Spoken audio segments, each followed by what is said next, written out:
सभे ही छोला भेटाला हो।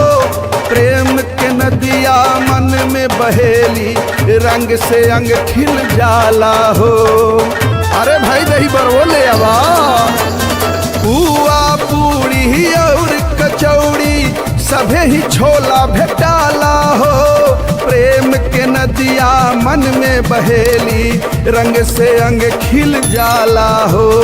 मन भावन फागुन के बैरिया, मन भावन फागुन के बैरिया, सबके मन हरसा गइल। डाल दना रंगवा होरिया गइल,